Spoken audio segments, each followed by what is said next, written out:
This is a great way to. This is a great way. And if orders coming in from a a lot of people like to beef. Sorry, a lot of people online like and you have ordered. Man, I can't talk. In today's episode, we're going to cover something a little spicy, a little controversial. We're going to talk about this video that's gotten passed around quite a bunch, the Starbucks snowflake video, where this individual is behind the scenes in the back of the house complaining about long hours and having to work a full day. And what's been thrown around a lot online in the comments is, oh my gosh, look at these Zoomers, these millennials, etc., always complaining about having to do a full day's work, and oh my gosh, grow up, and wham wham wham. Well, at first glance, it's pretty easy to have that kind of position on the matter, and I can see why people do have that initial reaction. But having been a Starbucks partner myself, pretty old school one, by the way, for those of you who know the numbers, my first Starbucks partner numbers start with 138. That's how old school I am. But as a fellow Starbucks partner alumni, I can speak with some authority here. There's a lot going on behind the scenes that is not being addressed by the general person who sees the video for the first time. So today, what I want to do is to have us take a look at this video and find out what are some lessons here we can apply to our own business where we're not stuck with a bunch of disgruntled employees threatening to unionize and all that kind of stuff. Let's check out the video. People wonder why we need a union at Starbucks, and I am literally about to quit.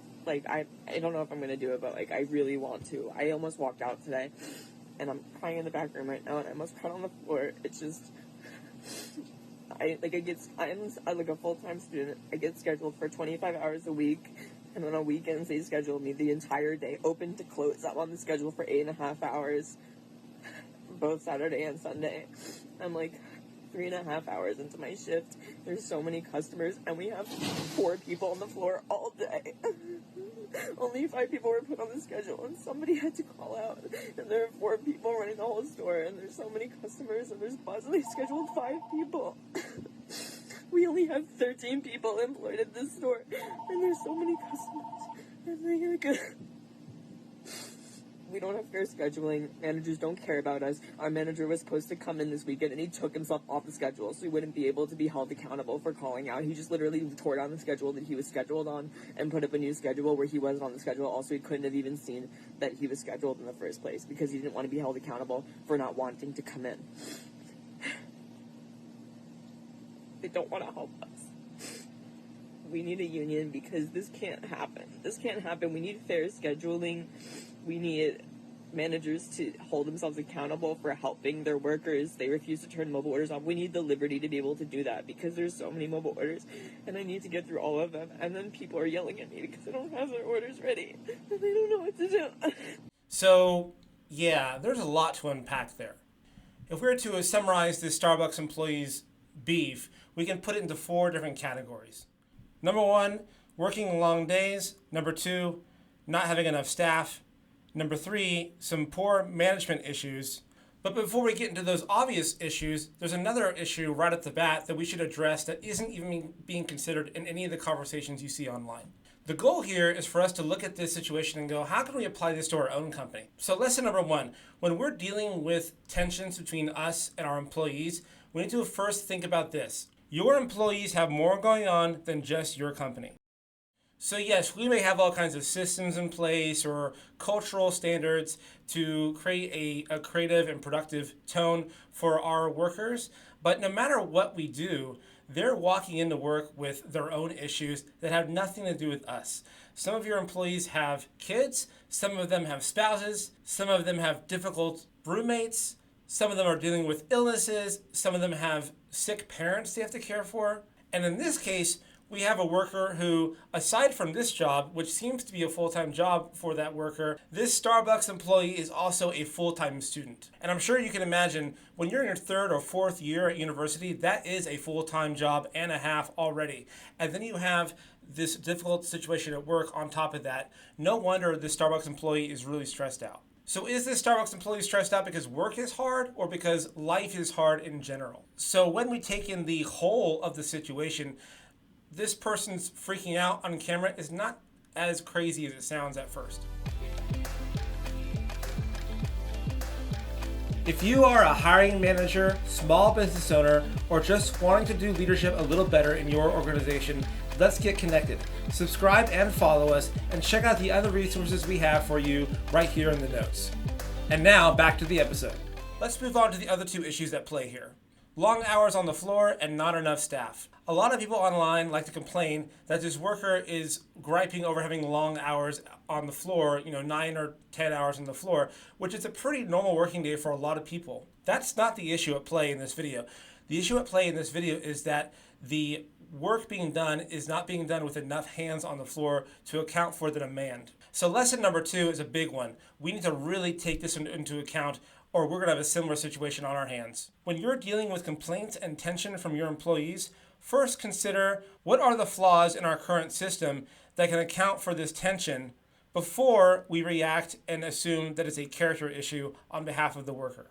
And again, as a fellow Starbucks alumni, I can tell you there are some systems in place that need to be retweaked in order for the Starbucks employee to have a truly satisfactory experience while working. In a Seattle Times article titled 40 Minutes for Starbucks Coffee, Customers and Workers Fume Over Fewer Staff, Daniela Sartori goes over a long list of causes that are accounting for frustration on behalf of the customer and the employee. We'll definitely put a link in the description so you can check this out on your own. It's a really fascinating read. There are 4 issues at play at Starbucks that are causing this headache where there's not enough staff to take care of the demands. And that's what's causing such a stressor for this employee in the video. Number 1, there are staffing issues due to algorithms. There are algorithms that decide how much staff needs to be accounted for in each day and in each period of the day. But here's the problem. Algorithms are only as good as the information that are fed into it. And that information is in flux when you have events happening on the ground that are not accounted for in the system, like special deals or special community events happening outside the doors of that Starbucks. And this creates all kinds of staffing issues. I've experienced it firsthand. Number 2, and this is a big one, Starbucks partners are getting orders from multiple angles. Think of it as multiple fronts, so they're being attacked on all sides. If you had just a counter and you had one order at a time coming to that counter, you would have one order, which then gets passed on from the person at the register to the barista and then passed on to the guest at the other end. It's a one-to-one flow. However, if you've been to a Starbucks before, you know it's not just one flow, it's at least 3. You have orders coming in from the front register, you have orders coming in from the drive-thru, and you have orders coming in from the mobile app as well. And because people tend to want their morning coffee at about the same time, you're not getting, let's say, for example, 500 orders a day staggered throughout the day evenly. You're getting a good 30 to 40% of your orders all at one time in about a 1 to 2 hour period. And Starbucks does not account for that adequately in their staffing. Number 3, this is a really important one that was outlined in that article. Starbucks is going through a bit of an identity crisis because they adapted to a in and out model as a reaction to the pandemic. And for that reason, they kind of neglected their third place charm, and they neglected their cafe experience, and they neglected the one-on-one connection between the barista and the customer. So now they want to get back to doing that, so they're adding extra features like having baristas write special things on cups and spend more time talking to people in the cafe, but they have not adequately de-emphasized the other values they have, like speed of service and short drive-through times. Therefore, there are more metrics being placed on the typical barista that they need to accomplish, but not more time and not more hands to do it. This has resulted in Starbucks doing B- to C+ work when it comes to all these goals they're trying to hit. They're not getting A's in anything right now. And there's another 4th issue at play here as well, and that is a disconnect between the different departments that make up Starbucks. Every company is at least 3 things. It's finance, it's operations, and it's sales/marketing. And all 3 of these categories need to work in tandem in order for a company to be healthy. However, their goals are sometimes independent of each other, and they're not working in tandem to reach the same goal. So case in point, the sales and marketing team will create specials to bring customers in, but it's up to Starbucks partners, operations, to actually make it happen. For example, there will be like a $3 latte special, 1 hour only on a given Wednesday, but they won't tell the managers in time, and the managers don't staff for that need adequately, and so you have these giant surges with only 3 people on the floor, and now you failed on 2 levels. Sales and marketing have failed because they try to create a buzz and try to get people in the door who then had a really bad experience. And operations has failed because they're not meeting the demand that was caused by that sales buzz in the first place. So how do we apply this to our own company? When we're getting gripes and complaints from our workers, it's very quick and easy for us to go, oh, they're millennials, oh, they're Zoomers, they don't know how to work, wham, they should grow up. But let's stop and think about this. We have a throughput. We have A to B. If there's a task we've given to our employees, there's always likely some sort of flaw in the system where a department's not talking to another department accurately, or there's some sort of issue with operations. Let's think about those flaws, those potential flaws in the system first before we write off our employees. If we can objectively assess the throughput experience of our employees and create solutions throughout the process, we're going to be head and shoulders above our competitors. This is how you create satisfied employees. This is how you create low turnover and high engagement with your team. Now, the individual in this video says that unions are the solution. I'm going to basically put myself in the firing squad where people on the boomer side who think that Zoomers are lazy are going to be mad at me. And I'm also going to make the people who are very pro-union mad at me as well. So I'm going to make all kinds of enemies with this video.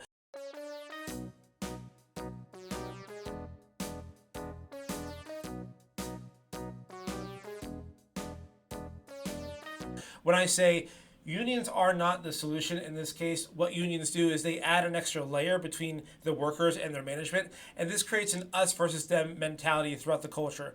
And that's a very quick way for companies like Starbucks to start to fail. However, if management at Starbucks or any other company can look at these tensions and apply a creative problem-solving mentality to each of the steps in the throughput for their employees, you're not going to need unions anymore because you're going to have very satisfied workers who want to work and want to give their best to the team. If you're enjoying this content so far, consider supporting this channel by joining us on Patreon. Patreon subscribers enjoy a whole range of cool content, such as ad-free videos way before everyone else sees them, a Q&A forum where they get to have their questions answered by me, and regular live streams where you can get answers to your questions about leadership or business organization or recruiting or anything like that in real time. It's only $5 a month, so check it out. And now back to the episode. There's one more lesson we can apply from this scenario. Assuming that the story about the shady manager is true based on this video, there's one more lesson for us to apply here. Lesson 3, create systems for accountability at the top of your organization.